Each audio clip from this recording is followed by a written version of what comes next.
Hello. YouTube पर आप सभी का एसआई की क्लास नंबर 3 में स्वागत है। पिछली दो क्लासों में हमने एसआई के बेसिक कंसेप्ट, फॉर्मूले और कुछ क्वेश्चन सोल्व कर लिए हैं। अब हम आते हैं क्वेश्चन नंबर 19 के ऊपर। 18 क्वेश्चन हम पिछली क्लास तक कर चुके हैं। कोई भी स्टूडेंट यदि पहली बार हमें देख रहा है तो सबसे पहले एसआई की दो क्लासें देखे, उसके बाद तीसरी क्लास आपको समझ में आएगी।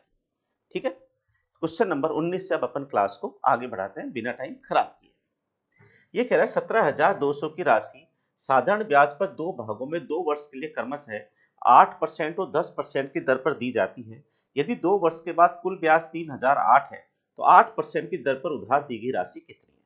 देखो कह रहा है 17,200 की राशि को दो भागों में बांटा है, तो मैं मानता हूं दो भागों में एक भाग x मान लेता हूं, तो दूसरा भाग 17,200 माइनस x हो गया। टोटल 17,200 है, एक हिस्सा x का मान लिया तो दूसरा 17,200 माइनस x का हो गया। ठीक है भाई, ये भाग दे रहा है 8% पर, ये भाग दे रहा है 10% पर। बस बात यह है कि ये भाग भी 2 वर्ष के लिए दे रहा है, ये भाग भी 2 वर्ष के लिए दे रहा है, और टोटल ब्याज 3,008 है। तो इसका यदि मैं ब्याज निकालूंगा तो मूलधन गुणा दर गुणा समय बटा 100, और इसका ब्याज यदि मैं निकालूंगा तो मूलधन गुणा दर गुणा समय बटा 100, और ये ब्याज प्लस ये ब्याज मिलाकर आ रहा है 3,008। ठीक है, अब इसकी कैलकुलेशन करके मुझे कैसे भी x का मान निकालना है, क्योंकि इसने पूछा 8% की दर पर क्या राशि उधार दी गई थी, तो 8% की दर पर x माना है मैंने। अब देखो इस कैलकुलेशन में जैसा कि आपको पता है, यदि कुछ हिस्सा यहाँ भी कटे, यहाँ भी कटे और यहाँ भी कटे, तीनों में कुछ कट रहा है तो मैथ में काटा जा सकता है। तो ऐसे तीन हिस्से बन जाए, तो अब तीनों में क्या कट रहा है अपन गौर से देखेंगे तो दो कट रहा है, दो से ये कट रहा है, दो से ये कट रहा है, इसमें भी कुछ कटे, इसमें भी कुछ कटे, इसमें भी कुछ कटे, तो दो से इसमें भी कट रहा है 15,004।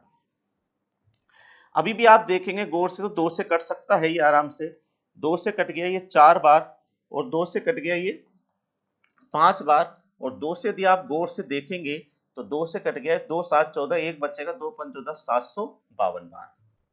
अभी आप एक काम कर सकते हैं, 4 से 100 काट लेते हैं 25 बार, और 5 से 100 काट लेते हैं 20 बार।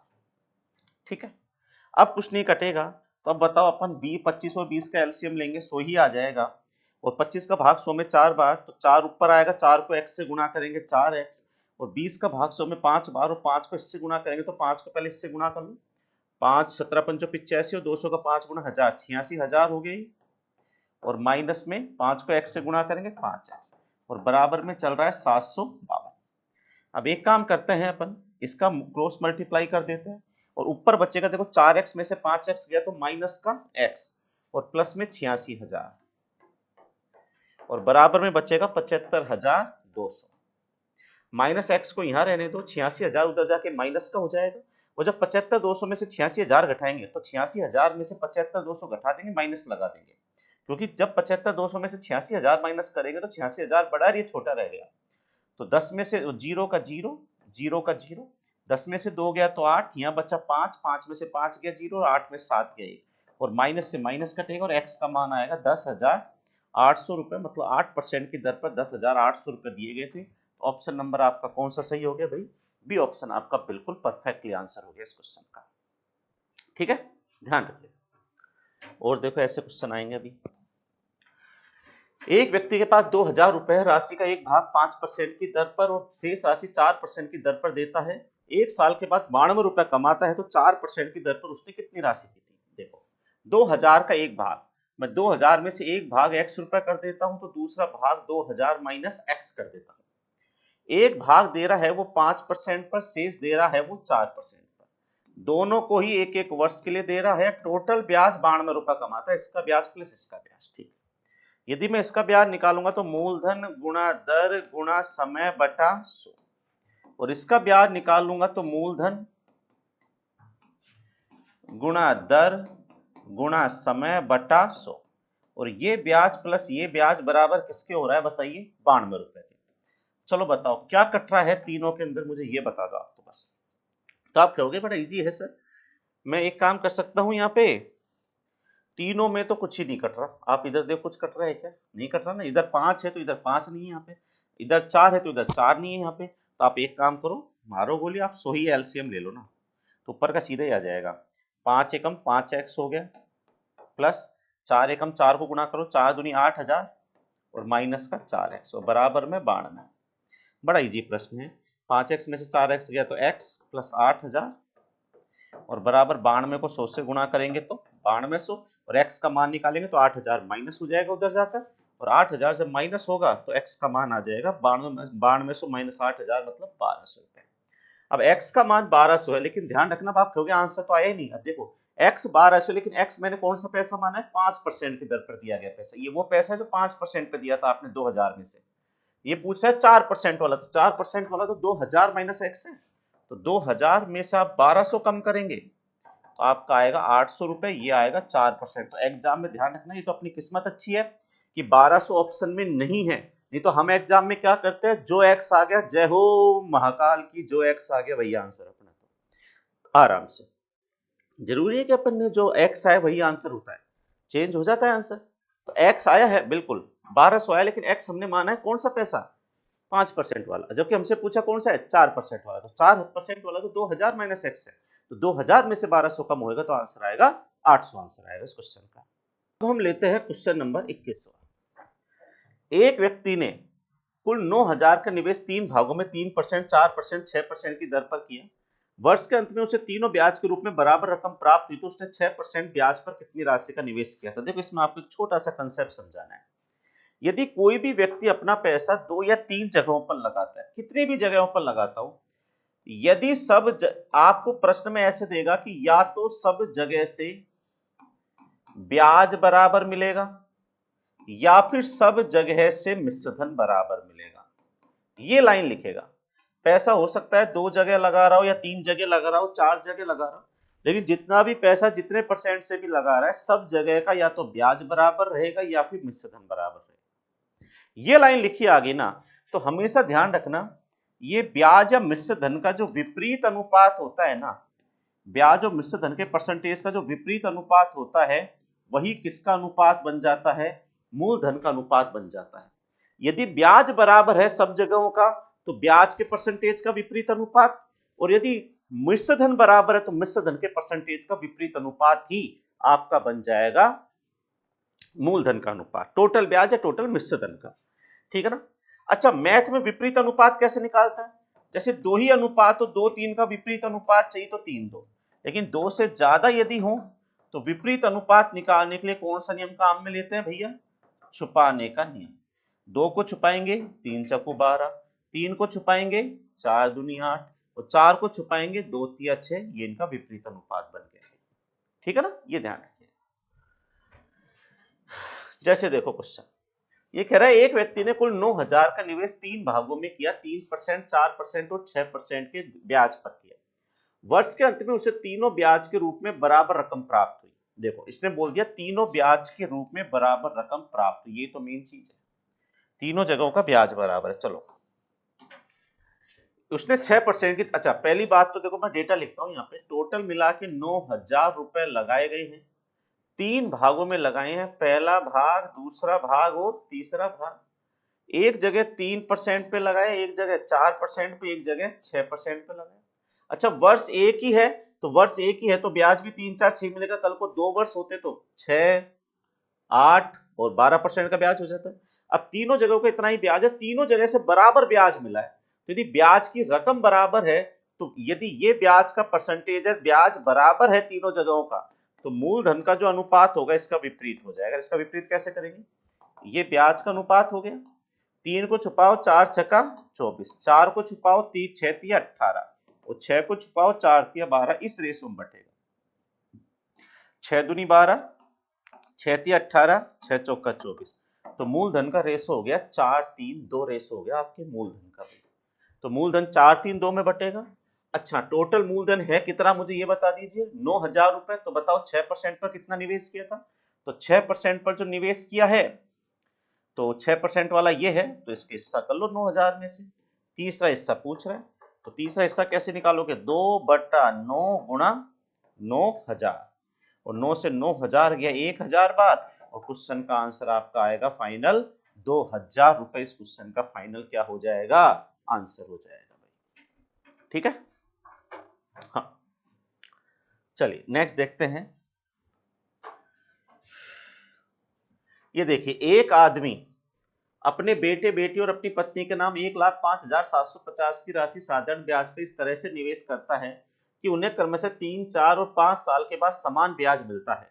यदि ब्याज की दर 5% वार्षिक है तो पत्नी के लिए निवेश की गई राशि बताओ। ध्यान रखना टोटल पैसा है 1,05,750 रुपए। 3 लोगों के नाम कर रहा है वो, बेटा, बेटी, पत्नी। इस प्रकार निवेश करता है कि 3, 4, 5 साल के बाद समान ब्याज मिलता है। ब्याज की जो दर है वो कितने कितने परसेंट है? अच्छा, ब्याज की दर सब जगह 5% ही है। ब्याज की दर सब जगह कितने परसेंट है भैया? 5% है। बस फर्क ये है कि एक जगह तो 3 वर्ष के लिए दे रहा है, एक जगह 4 वर्ष के लिए दे रहा है, और एक जगह कितने वर्ष के लिए दे रहा है? वो 5 वर्ष के लिए, है ना। तो मुझे बताओ यहाँ पे इनके ब्याज का परसेंटेज कितना कितना बनेगा? 5 तिया 15, 5 चौको 20, पचम 25। तो ब्याज का परसेंटेज 15, 20, 25 बनेगा। और आगे इसने बोल ही दिया कि इनको समान ब्याज मिलता है। ब्याज कैसे मिलता है इनको? समान। यदि ब्याज का परसेंटेज यदि ये है तो मूलधन का परसेंटेज इसका विपरीत हो जाएगा। अच्छा, इसको काट सकते हैं। 5 से 3 बार गया, 5 से 4 बार, 5 से 5 बार, तो इसको काट के छोटा कर लिया। 3 को छुपाएंगे, 4 पंजो 20, 4 को छुपाएंगे, 3 पंजो 15, और 5 को छुपाएंगे, 3 चक्कू 12। तो मूलधन का रेशो हो जाएगा 20, 15, 12। और इसमें बांट लो 1,05,750 को। बस अब अपना आंसर आएगा। पत्नी के लिए निवेश की गई राशि पूछ रहे तो पत्नी वाला हिस्सा कौन सा है? थर्ड वाला। थर्ड वाला हिस्सा निकाल दो, उठा देता हूं। अब यदि हम इसको बांट लेंगे तो ये पूछ रहा है पत्नी के लिए निवेश की गई राशि बताओ। तो 12 बटा अनुपात तो कहो 20 और 15, 35 और 12, 47 मल्टीप्लाई भी 1,05,750 है ना। 47 आप इसको काट लेंगे, आपका आंसर आ जाएगा 47 दूना 94। 47 से 47 दूना 94, 105, 11 बचेगा, 11 से 17 हो गया, 47 दूना 94। फिर बचेगा आपका कितना? 23, 23 से 235 हो गया, 5 बार गया 2250, गुणा कर दिए 0, 12 पंजो 60, 6, 12 दूना 24 और 6 30, 3, 12 दूना 24 और 3 27, आंसर आ गया 27,000। मतलब ऑप्शन नंबर कौन सा सही हो गया? वैसे ए सही है, लेकिन भाई साहब ने एक जीरो ज्यादा लगा रखे, तो एक जीरो को हम यहाँ से हम हटा देते हैं, इसको यहाँ से हम क्लियर कर देते हैं। तो इस क्वेश्चन का जो राइट आंसर होगा वो क्या होगा प्यारे बच्चों, मेरे प्यारे जवानों? 27,000 आंसर इस क्वेश्चन का बन जाएगा। ठीक है। एक आदमी अपनी पूंजी का 1/4 भाग 3% पर, पुनः 2/3 भाग 5% पर और शेष भाग 11% की साधारण ब्याज की दर से निवेश करता है। उसके द्वारा प्राप्त की गई कुल राशि की ब्याज की दर क्या है? देखो ऐसा प्रश्न आ जाए तो आप भी जो वो कह रहा है वैसे करते जाओ। 1/4 भाग 3% पर दे रहा है वो, 1/4 3 पर दे दो। 2/3 भाग 5 पर दे रहा है, आप भी 2/3 5 पर ही दे दो। और शेष भाग 11 पर दे रहा है। शेष कितना बचा जिसको हम 11 पर दे देंगे?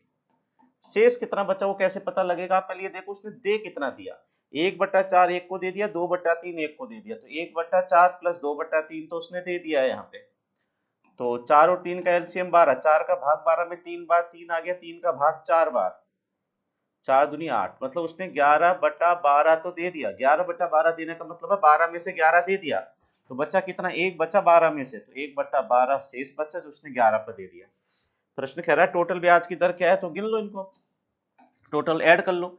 ये तो हो गया 3/4%, 5 दूनी 10/3% प्लस 11/12%। एलसीएम लेंगे तो इसका एलसीएम 12 ही आ जाएगा। 4 का भाग 12 में 3 बार, 3 तिया 9, 3 का भाग 4 बार, 4 ढाई का 40 और 12 का एक बार तो 11, 11 और 9 20, 20 और 40 कितना होता है? 60, 60 में 12 का भाग दूंगा तो आपका आंसर कितना आ गया? 5% इस क्वेश्चन का आंसर आ गया। मतलब ऑप्शन नंबर कौन सा सही हो गया? बी ऑप्शन यहाँ पे बिल्कुल आपका सही आंसर हो चुका है। ठीक है। नेक्स्ट देखिए, एक व्यक्ति ने अपनी पूंजी का 1/2 भाग 5% की दर पर, अपनी पूंजी का 1/3 भाग 8% पर और शेष हिस्सा 10% की दर पर निवेश किया। एक वर्ष में उसके तीनों निवेशों से प्राप्त कुल आय 820 है, तो उसकी कुल निवेशित पूंजी ज्ञात कीजिए। 1/2 भाग 5% पर दे रहा है वो। देखो क्या बोल रहा है प्रश्न समझना। 1/2 भाग तो कितने पे दे रहा है वो? 5% पर। 1/3 भाग कितने पे दे रहा है वो? 8% पर। और शेष हिस्सा 10% पर दे रहा है। शेष कितना बचा? 1/2 और 1/3 तो दे दिया, तो 2 और 3 का एलसीएम 6, 2 का भाग 6 में 3 का भाग 2 बार, तो 5/6 तो दे दिया, तो 5/6 दे दिया तो 6 में से 5 दे दिया, तो 1/6 बचा, और वो दे रहा है ये 10% का। सही है। अब ये कह रहा है तीनों निवेशों से प्राप्त कुल आय, मतलब आय का मतलब ब्याज 820 रुपए है। अच्छा, तीनों का ब्याज बनेगा कितना टोटल? 5/2 यहां बनेगा, 8/3 यहां बनेगा, और 10/6 यहां बनेगा। एलसीएम लेंगे 6 ही आ जाएगा, 2 का भाग 6 में 3 बार, 3 पंचो 15, 3 का 2 बार, 8 दूनी 16, अरे 10 आएगा, तो 15 और 16 31, 31 और 10 41, तो टोटल ब्याज बनेगा 41/6%, और वो बराबर आ रहा है 820। तो कुल निवेशित पूंजी बताओ, मतलब 100 का मान निकाल दीजिए, बस ये आपका आंसर आ जाएगा, है ना। मूलधन मतलब 100%, 820 को गुणा किससे करेंगे? 100 से, और भाग किसका देंगे? 41, और बटा का 6 कहाँ चल जाएगा? ऊपर। 41 से 820 दो बार कटता है, 20, 20 गुणा 100 2000, 2000 का 6 गुणा करेंगे, क्वेश्चन का आंसर कितना आएगा प्यारे बच्चों? 12,000, मतलब ऑप्शन नंबर सी बिल्कुल यहाँ पे सही आंसर बन जाएगा। ठीक है, हाँ जी। 25वां प्रश्न, अनिल ने 5,000 की राशि 10 वर्षों के लिए साधारण ब्याज पर इस प्रकार दी कि ब्याज की दर पहले 2 वर्षों के लिए 6%, अगले 2 वर्षों के लिए 8%, और अगले 4 वर्षों के बाद 10% वार्षिक होनी चाहिए, तो 10 वर्ष के अंत में कितना ब्याज अर्जित करेगा? देखो, अनिल ने 5,000 की राशि ऐसे दी है कि पहले 2 साल का ब्याज तो 6% लगेगा, अगले 2 साल का ब्याज 8 लगेगा, और 4 साल जब हो जाएंगे तो 10% एक साल का ब्याज लगेगा, तो 10 साल में कितना ब्याज कमाएगा? तो पहले देखो 10 साल का कितना परसेंट ब्याज कमाएगा। पहले 2 साल का तो एक साल का लिखते हैं, पहले साल का 6%, दूसरे साल का 6%, फिर अगले 2 साल का 8% हो गए 4 साल, और 4 साल के बाद का 10%, अब अगले 6 साल 10% चलेगा। देखो पूरे 10 साल का हिसाब हो गया क्या? 1 2 3 4 5 6 7 8 9 10। अब 10 साल में टोटल ब्याज कितना बना है देखना, इसमें 6 6 12 12 और 16, और यहाँ पे 60, तो 60 10 70 10 80 88, तो टोटल ब्याज बनेगा इसका 88% 10 साल का।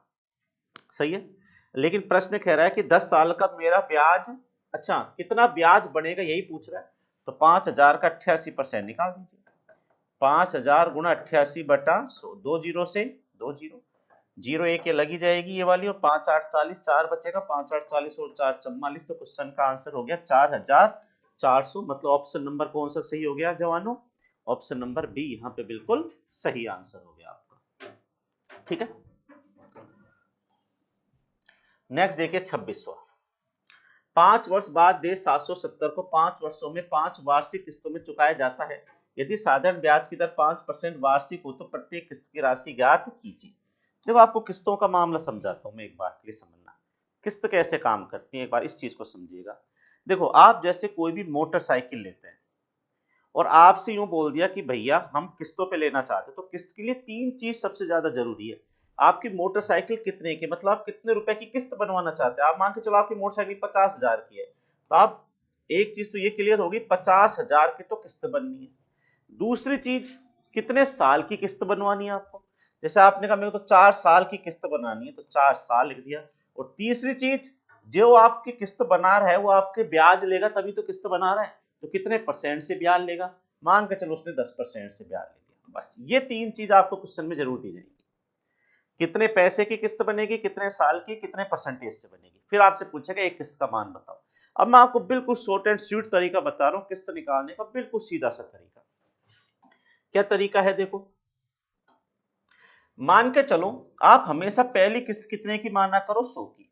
अब 4 किस्तें बनानी है और 10-10% ब्याज लगेगा, तो हर साल का 10-10 जोड़ते जाओ, तो ये 100 110 120 130, 5 किस्तें होती तो 5 बना देते, तो इसका मतलब आप हर साल इतना इतना पैसा देते रहोगे। तो आपने टोटल कितना पैसा दे दिया, 100 200 300 400, और 400 में 30 और 20 50 और एक 60, तो टोटल आपने 460 रुपए दे दिए इस हिसाब से। तो लेकिन प्रश्न कह रहा है देने कितने थे, 50,000, तो 460 की वैल्यू कर दो 50,000 के बराबर, और फिर आपको मूल किस्त का मान चाहिए तो 100 का मान निकाल दो, ये आपकी किस्त बन के आती है सेकंडों के अंदर। इतना सा काम किस्तों में करना है। तो पहले 3 डब्बे आपको फिक्स बना लेना किस्तों के प्रश्नों में। जैसे देखिए 5 वर्ष बाद दे 770 को 5 वर्षों में 5 किस्तों में चुकाना है। आप पहले 3 डब्बे तैयार कर लो। कितने तो रुपए हैं बताओ? 770 रुपए। कितने वर्ष में चुकाना है? 5 किस्तों में, मतलब 5 वर्ष में। और ब्याज की दर कितने परसेंट है बताओ? 5% दर है। एक किस्त बताओ। अब यदि आपकी मेन किस्त 100 की है तो हर साल का 5-5% दोगे, 105, 110 और कितनी किस्त दोगे? 5 किस्त 5 साल में। तो पहली किस्त, दूसरी किस्त, तीसरी किस्त, चौथी किस्त, पांचवी किस्त। देखना पांचों किस्त होगी क्या आपकी? 100, 105, 110, 115, 120। यदि ये आपकी पांचों किस्तें हैं तो मुझे बताओ आपने टोटल कितने पैसे चुका दिए? 100, 200, 300, 400, 500 तो एक हो गए, और 20 और 15 35, 35 और 10 45 और 5 50। तो टोटल 550 रुपए चुकाए, लेकिन आपको 550 नहीं चुकाने हैं, 770। तो 550 बराबर 770। और किस्त का मान बताओ। किस्त हमेशा आपको मूल किस्त कितने की मानी है? 100 की। 100 का मान निकालना। क्रॉस मल्टीप्लाई करेंगे 770 गुणा 100 डिवाइडेड बाई 550। आगे हम सोल्व करेंगे। 0 से 0 गया, 11 पंजो 55, 11 7 77 और 5 से 100 कितनी बार गया? 20 बार। 7 दूनी 14। तो बताओ आपकी किस्त कितने की होगी भैया? 140 रुपए की आपकी किस्त होगी। मतलब ऑप्शन नंबर कौन सा सही हो गया यहाँ पे? A option will be the perfect answer for this question. Clear है? ये होगा।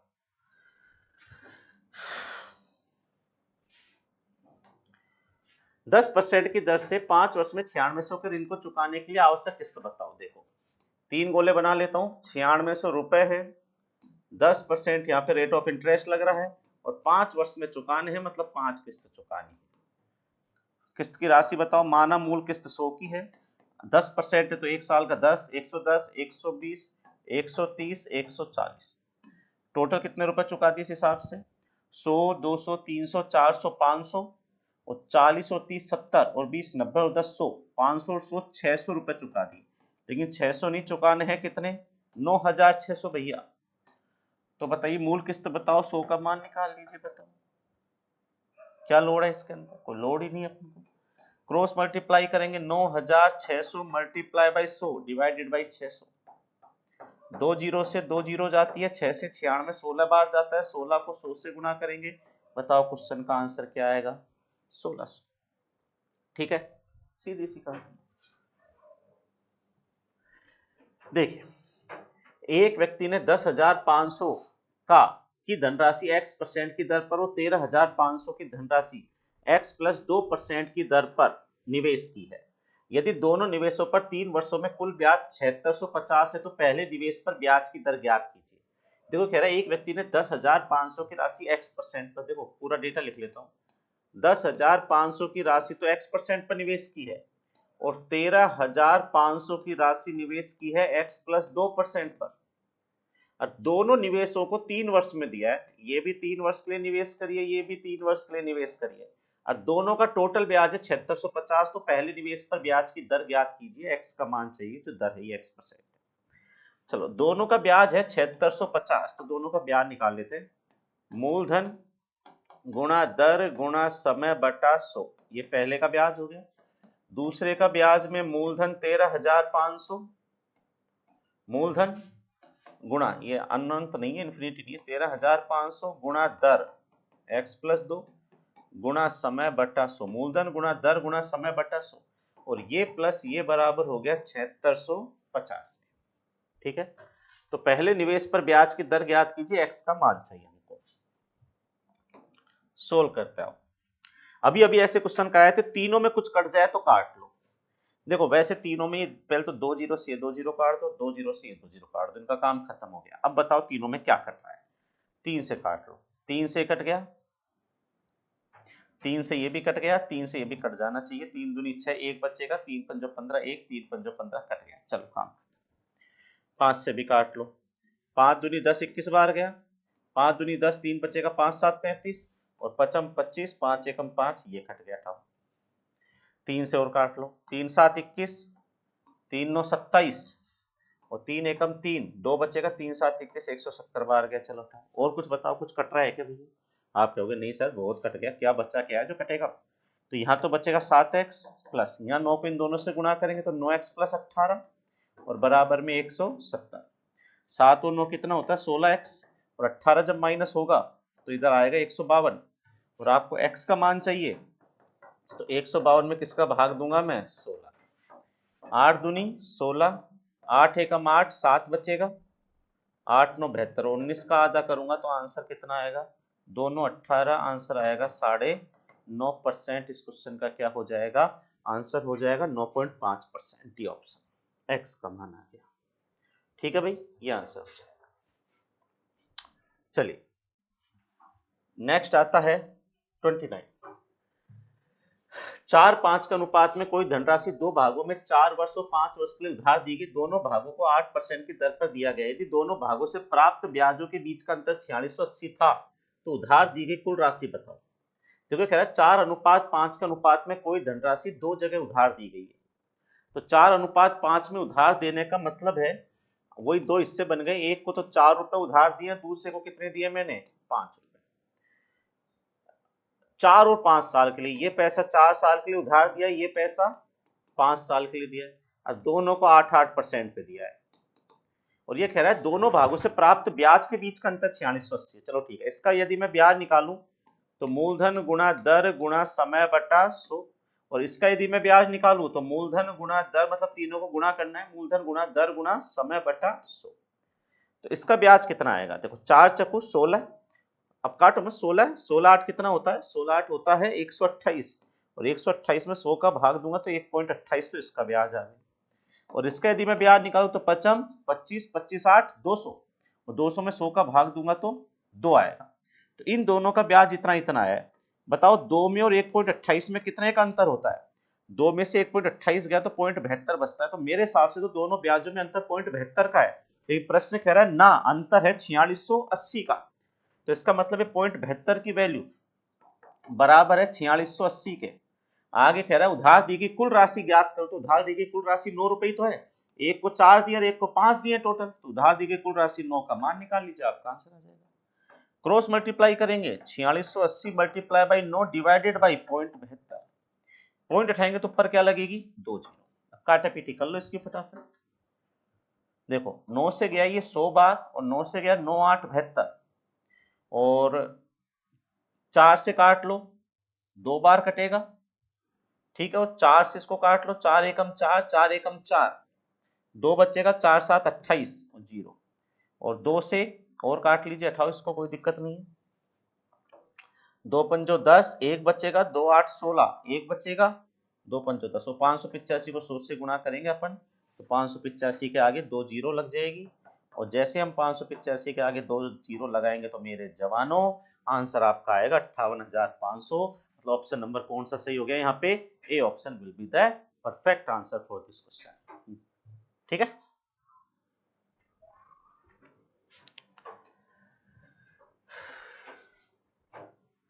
सुरेश 24% की दर पर 80,000 रुपए उधार लेता है, रमेश 20% की दर पर 91,000 उधार लेता है। उनके ऋणों के मिश्रण कितने वर्षों में समान होंगे। देखो क्या कह रहा है, एक सुरेश नाम का आदमी, एक रमेश नाम का आदमी है। सुरेश 80,000 रुपए उधार लेता है, 1 साल का 24% ब्याज देगा, और रमेश लेता है 91,000 रुपए उधार, 1 साल का कितने परसेंट ब्याज देगा 20%। देखो इस कहानी को ऐसे समझो आप, मान के चलो मेरे पास सुरेश और रमेश नाम के दो आदमी आए। सुरेश मेरे से 80,000 रुपए ले गया, यूं बोल गया कि आप ही बता दो मैं कितने साल के बाद आऊं, लेकिन मैं आपको हर साल का 24% ब्याज दूंगा।